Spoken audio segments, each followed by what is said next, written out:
was employed to work in the piano room where he played the piano. So Lil Rod Jones, the same day as the messaged the on-duty phone that Christian Combs would be joining, was messaged, sorry. So she receives a message on her phone, her work duty phone, that Christian Combs was going to be getting on the yacht by a small boat called a tender. And it was 5 a.m. So here he comes. He's probably, messed up, drunk, whatever. Who knows? I wasn't there. So she gets the message and here he comes. Okay. He wanted to be brought over to the Victorias to record in the studio, presumably with what's his name? Lil Rod. So it's 5 a.m. and he wants to record right now with Lil Rod. Although it is not unheard of for him to come on board at such a late hour, he usually stayed at his villa offshore overnight.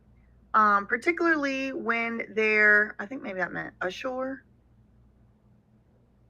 His dwelling offshore. I thought he was on a villa. I don't know exactly if this is a typo or what they're trying to say. But usually he wouldn't stay on the yacht overnight, is what she's trying to say. He arrived and he was heavily intoxicated from a mixture of narcotics and alcohol. Upon entering the recording studio, he immediately started ordering that tequila shots be poured from a bottle of alcohol that he might have brought onto the yacht. So you're going to see Tyrone Blackburn using this terminology throughout the time he's referring to this tequila that he may have brought onto the yacht. So it's like, we don't know where this tequila bottle came from. And it seems like Grace also doesn't know, because I think he would have said it like, that plaintiff believes was brought on by whatever. We don't know where the bottle came from, but it was this one certain bottle of tequila that Christian Combs had on the yacht at 5 a.m. whenever he was allegedly messed up on substances. Okay. So he enters the recording studio. It's like about 5 a.m. and he starts demanding everybody got to have a shot of tequila from this bottle of tequila. Ironically, he was playing a song by Cassie called Me and You. Y'all know that one. It's very weird he would have been playing that song because his dad and Cassie have been broke up already. It's just like that was kind of like his stepmom in a weird way. Like they dated for a long time, like a decade. Anyway, so he's playing his dad's ex's song that his dad produced. And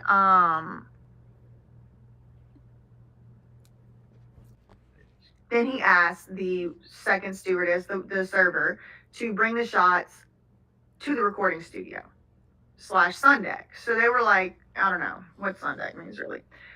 So she had to do it because it was her job. She noticed immediately that Christian was particularly attentive with her, and she considered it to be very inappropriate. However, she began to become concerned whenever Christian demanded that she take shots of tequila with him from that bottle that maybe he brought on the yacht, but we really don't know where the bottle came from. And it says she felt pressured and she wanted to be polite and she obliged. Prior to this, she did witness Christian run through the boat and make a, quote, Black Santa video, which showed him demanding the captain of the boat, various heads of departments, and the crew take a shot of tequila with him. So he made this Black Santa video. He ran all around the boat. He's taking shots of tequila and he's making like the captain of the boat, the captain of the yacht, the super yacht, take a shot with him, and he's making a video while he's doing it, the Black Santa. I don't know what that means. I don't know if that's a genre. It's a spoof. I really don't know. I do know it's a movie, but I don't know what it means that he was making a Black Santa video with the shots. As this was a pattern, and he wanted them to take shots with him on camera. As this was a pattern established by the captain of the yacht and Sean P. Diddy Puff Daddy Combs, plaintiff felt comfortable knowing that Rodney Jones was present and didn't think anything more of it. So she's like, whatever, I'll take one shot. It's fine. It's not going to hurt anything. I can take a shot. She felt like she could take one shot and then he would let her return to what she was doing. According to her, Grace, the plaintiff, at this point, the mood changed and things became, quote, sinister. Christian insisted that Grace stay by chatting, and he insisted that she stay there with him. At this point, he became aggressive. And then he insisted yet again that she take yet another shot and sit by him. At that point, he allegedly violently grabbed plaintiff's arm and began to hurt her. And he pulled her to the seat beside him and prevented her from getting up. So he, according to the complaint, he became aggressive physically. He started making demands. You have to take this shot. You have to sit by me. He grabbed her arm. That's the allegation. She insisted, though, that she had to return back to doing her work, and but her pleas fell on deaf ears. Angered, Christian Combs forced plaintiff to take another shot. She was quite scared, and she realized that she was in a very dangerous situation. She was also starting to feel the effects of the first tequila shot, and she quickly suspected that the tequila was spiked. At this point, the situation escalated. He allegedly started to be physically aggressive. He touched her private parts. Y'all can read the thing here if you want, but in very inappropriate places. And he also tried to kiss her. He proceeded to kiss her neck, face, and hands, but she was, I guess, not letting him kiss her mouth or whatever. The timeline at this point is very blurry and vague to the plaintiff, because she does not recall exactly what happened to her due to the effects of the spiked tequila shots.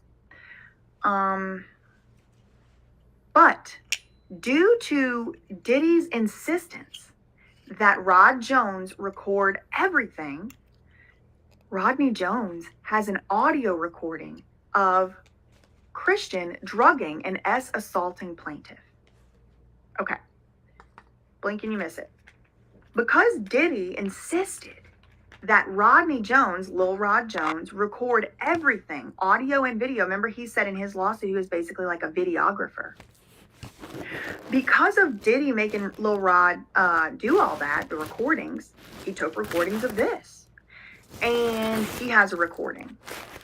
But it's interesting to me, it's an interesting point, that the paragraph right before it says that plaintiff, her memory of this is vague and very blurry. She doesn't remember it because she was drugged. But luckily for, the situation, Lil Rod had a video of it. So it kind of just makes me, again, wonder, how did all these people get linked up? How did Tyrone Blackburn come to represent Grace? Was it through maybe this? Maybe she didn't remember it, but now these tapes, I don't know. I'm just wildly speculating. I'm just wondering because I really don't know. Okay, so below is the transcript of Christian Combs forcing plaintiff to consume the suspected laced shots of tequila. Okay, so they have an audio recording, maybe a video recording, I don't know. And they've transcribed it. They've transcribed it into this lawsuit. So this is what it says. It's a transcription, a transcript. It says, Christian Combs, quote, "Yo, it's shot o'clock." Plaintiff, "No, I'm not doing shots." And then it says Christian. Then Christian, "Everybody, we got to take a shot." The second audio, Grace.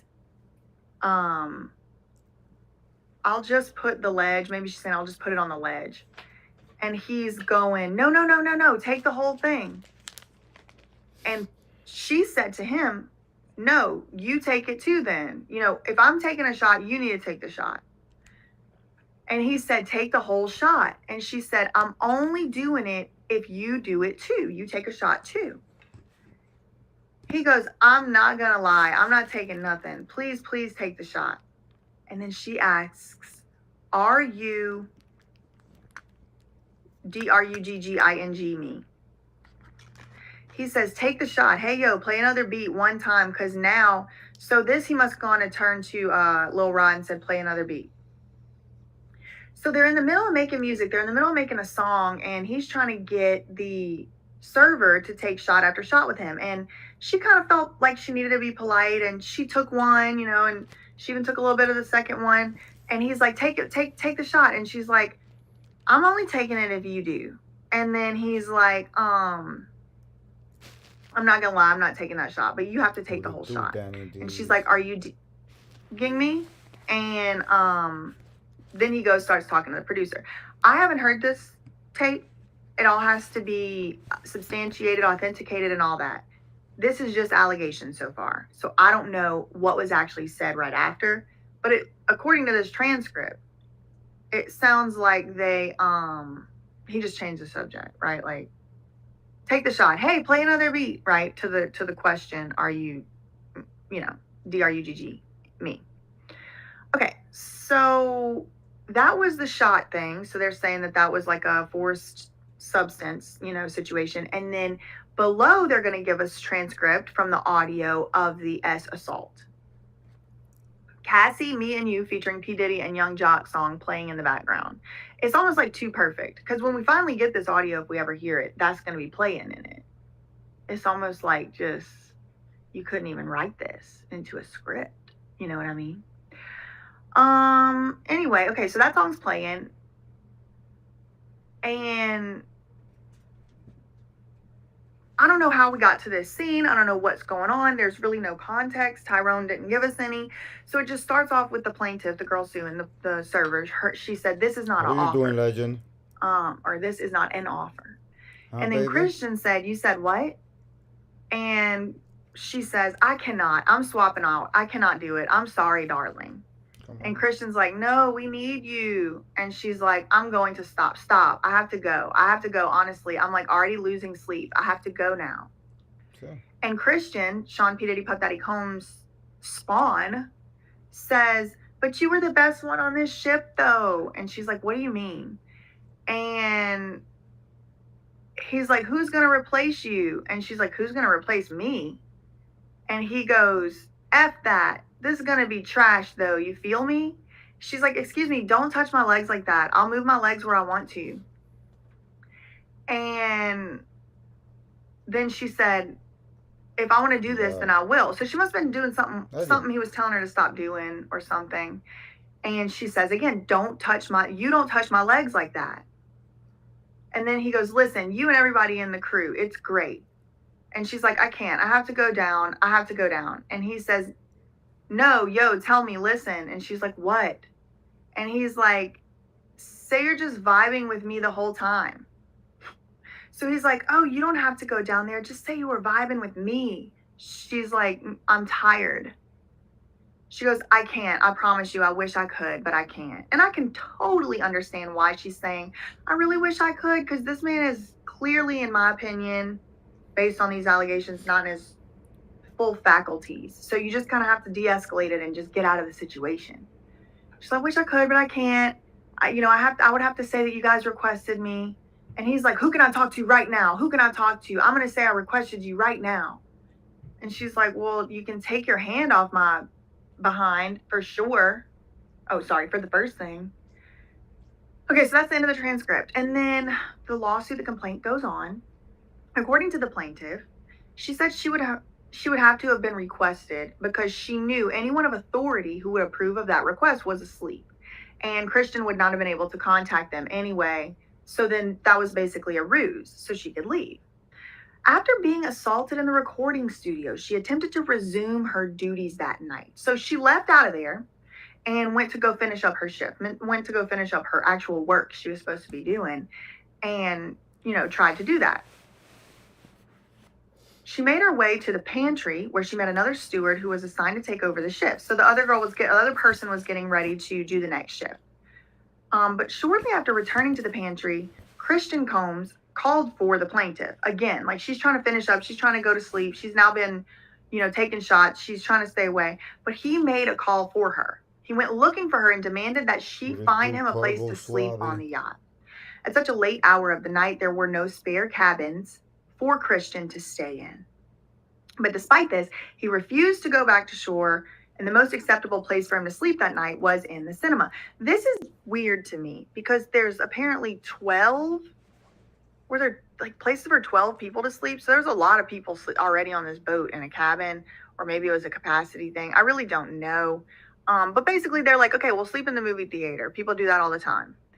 So she directed him to the cinema, which was commonly used as an extra sleeping area.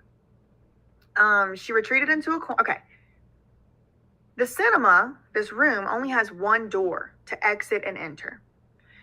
The plaintiff, the stewardess, enters the room, and Christian entered as well, blocking her from being able to leave. She retreated to a corner of the room, and Christian became physical and extremely aggressive. He cornered her and started to grope her, and she pushed him off. Then he apparently proceeded to take off all his clothes. This is the allegation. His private parts were in a certain type of position of readiness, and he grabbed her arms and was trying to force her, the plaintiff, to do a certain act. Now, this reminds me of another lawsuit in this universe of Lil Rod. He said a similar thing happened to him where like Young Miami's cousin was essentially trying to do the same type of thing, and he had to like physically stop her. Plaintiff, the stewardess, began fighting Christian, and not long after, her partner on board, so that other stewardess who was there to take over the shift, she shows up in the cinema room and kind of distracts Christian, who's literally butt naked apparently, and the plaintiff is able to make her escape. That partner, that shift partner or whatever, though, became concerned and went looking for plaintiff after she didn't return to her room. Oh, wait, hold on. Did I miss something? She was finally able to leave. Okay.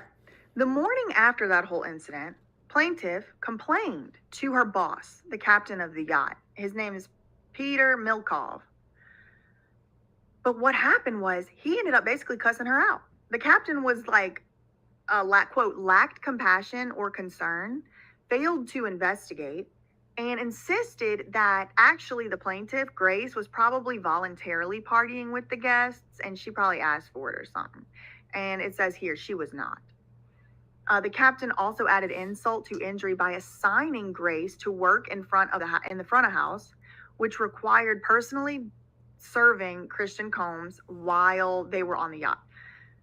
I don't know if that would have already been her job anyway. That makes a difference to me, but she's saying, the way that Tyrone is putting it, the captain did that when he had an option not to do that. I'm not sure he had another option, but it says adding insult to injury, the captain assigned plaintiff to work where she would have to be personally serving Christian after that assault had happened. She was not provided an option to be isolated or not to have to serve him. She was 25 years old at the time.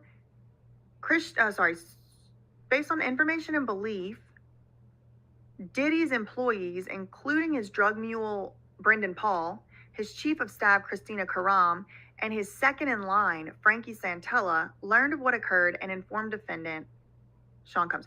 Okay, so Brendan Paul and Christina Karam, and also this guy, Frankie Santella, they learned what went on, and then they relayed the information about this alleged assault to Diddy himself, to Christian's dad. Only a few members of the ship's staff were required to write statements. Plaintiff and her partner were the only two staff members not interviewed and not asked to write a statement. So everybody on board had to write a statement except for the two people that actually observed it happening. I don't know if that's true, but that seems weird to me. It reminds me of when Dalia Takali, Lima Yevremovich's sister, accused her mother of sex trafficking to the Tulsa Police Department, and the Tulsa police did not take a statement from her. Don't you think that's weird? Hey, Tulsa police, my mother is sex trafficking me, and they don't even take a statement from her. It's weird, but it seems like, what this captain is doing too. Only a few members of the staff were required to write statements, but plaintiff and her partner were the only two staff members that were not interviewed. They also were not asked to write a statement about the incident, but they had seen it. It's weird to me. As a result of the assault, she has suffered, and they're going to get into what she suffered. Below are the images of the bruises. It's really not that My biggest concern when I was thinking of getting Botox Cosmetic and retaliated against on the yacht. The isolation and retaliation resulted in her termination by the yacht captain. And so she basically got retaliated against. That's what she's claiming. And if these allegations are true, I believe it. I mean, excuse me, she was isolated. Yeah. And I mean, I've seen that happen in the service industry where somebody makes an allegation of assault or something like that, and nothing happens to the person that did it, but the person who got assaulted, they will be kind of like given worse shifts, or maybe not allowed to work the same shift with that guy or with that abuser or acute or whatever, any assailant anymore. So I could imagine that this could happen. She lost her employment. She was fired. The captain Peter Milkov, fired her. She also lost her longtime partner with whom she had planned a future. The partner was never the same after seeing the bruises on the body because of Christian's assault and having to deal with the mental and emotional ramifications, so they did separate. Plaintiff's mental health deteriorated to the point that she was medicated and required intensive therapy. She fell into a deep depression, was unable to fully carry out her maid of honor duties at her sister's wedding that she was really looking forward to. She started having panic attacks and anxiety attacks. They prevented her from getting another permanent position in the yachting industry. She also developed an ED, and as a result of that attack, is what the allegation is. I wasn't there. I do not know. On several occasions, the effects of the assault led her to have severe self-deletion thoughts. In addition to the psychological trauma, her physical health began to deteriorate. And so they say in this lawsuit that she began, after the assault, to suffer from epileptic seizures. That's not something I knew could happen. You could develop seizures after an assault. Maybe there was some type of nerve. I don't know. I don't want to speculate, but that's what it says. The seizures resulted in her requiring supervision to do basic activities, like she can't swim by herself, she can't take a bath or a shower or whatever without somebody being in there with her. So the allegation is that Diddy chartered the yacht, and he assumed responsibility for the actions of not only himself, but to some extent also for his guests and his family. He fostered and encouraged an environment of debauchery. There was always a party atmosphere filled with suspected S workers, laced alcohol, violence, sheer disrespect of women on the yacht. Thank you so much. And of the crew. Thank you. Did not have any safeguards in place to ensure there was no excessive substance use, drinking, and no importation of purported S workers. This part I found to be weird. Paragraph 90. Grace is unsure if Diddy was high on drugs or if he was drunk, maybe both. But out of nowhere, Christina Karam, this is the chief of staff, quickly approached plaintiff and ordered her to remove all of the Ciroc and De Leon bottles. So the ones that were suspectedly laced. The chief of staff ordered this plaintiff, get rid of all of these bottles, the branded bottles.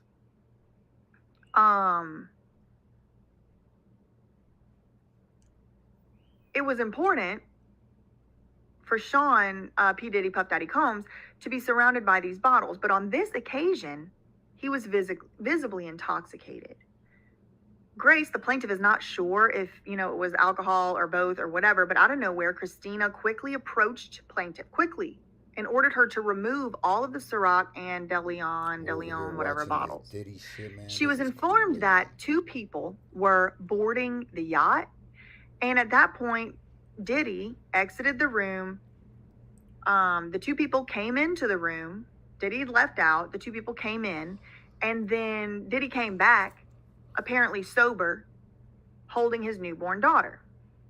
Okay, so a whole lot to unpack here, which I don't really want to get into all of it, but these two people, right? It's they're all minding their business. Diddy's apparently drunk. Christina Karam runs up to this stewardess and says, get rid of all these Ciroc and De Leon bottles. She goes do it, and the reason for that is because there's going to be two distinguished guests getting on the boat. Why would you need to hide the bottles? Because the guests were getting on the boat? I do not know. But these guests are kind of like, they're redacted and then they're referred to down here. So there's two people getting on the boat. And y'all tell me if you've seen any speculation as to who these people are or who they could be. Person one is a famous female comedian, and person two is the wife of a famous female. Sorry. No. Number one, redacted person number one getting on the boat, a famous female comedian. Number two, wife of a famous comedian and founder of a New York-based charity. Well, girl, that could be anybody. That could be anything. So a famous female comedian got on the boat, and also along with her, the wife of another comedian got on the boat. I don't know who these people are. It's two women gets on the boat. But all the Ciroc bottles and everything had to be hidden away for them to get on the boat. And look, it says up here, Diddy was high from drugs, alcohol, both. He was drunk. He was heavily intoxicated. Look, visibly intoxicated. He left out the room. These two women enter into the room. And then Diddy comes back with his daughter, his brand new baby girl. But he was sober when he came back. This all occurred in less than an hour. So he sobered up in an hour? Or maybe he wasn't actually drunk and high and whatever before. It's like, do y'all see what I mean? It's like there's some questions. It creates some questions. Anyway, the next paragraph says this incident led Grace, the plaintiff, to believe that Diddy knew right from wrong, and he did have the ability and the wherewithal to determine that the environment on the yacht was safe, or like when it was, when he, had his baby or whatever. It says in the lawsuit, Diddy intentionally created an environment that was unsafe and gave license to his son, Christian, to believe that he was free to assault plaintiff. Diddy allowed Christian and his friends to behave carelessly as they observed and mimicked his actions. So they were copying Diddy, basically saying like father, like son. According to Grace, on many occasions, she witnessed young girls visiting the boat, stay for less than 30 minutes in a cabin with a guest, and leave. This led plaintiff to believe these girls were S workers. Young girls, it says. Young girls. I don't know what that means. I don't know the definition of young girls, but that is what it says. Young girls would come onto the yacht, stay for 30 minutes with a guest, and leave. Young girls. According to Grace, Diddy routinely engaged in and openly encouraged illegal substance use while they were on the yacht. On several occasions, plaintiff witnessed him smoking weed while receiving services from the crew members. He would not allow them to leave as he smoked, and they're complaining that they got contact high. He had several women suspected of being S workers on the yacht. In one incident, a girl was extremely upset, and she ran to the lower deck. She locked herself in the massage room and was hysterically crying. She said she did not feel safe and she wanted to leave. The crew was alerted of this. At the time, one of Diddy's kids' mom was due to have a massage. So Grace had to kind of ask the girl who was crying hysterically in the massage room to come out of the massage room. But she was very reluctant and she felt unsafe. Eventually, she did leave. So there was this whole occasion on the yacht where a random guest on the yacht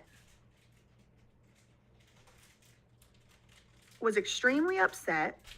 Someone suspected to be an S worker, and she ran to the lower deck and locked herself in the massage room. She was hysterically crying. When they tried to get her to come out, she didn't want to come out because she was scared. On another occasion, Christian lost a large bag of substance and required the crew to search the yacht for it. Oh, really? According to plaintiff, on another occasion, while Hulu was filming a show, Diddy and his friends, including Young Miami, were playing a game called Carisha Please. So they're filming for Hulu on this yacht, allegedly. And during this Hulu filming, they're playing a game. Young Miami is there, and the game is called Carisha Please. Diddy was dared to expose himself, and at that point, he stood up, pulled his pants down, and exposed his private parts. The stewardess was standing right there by the table, and she heard the commotion, and she notes Diddy's mom was sitting right there while he was doing that.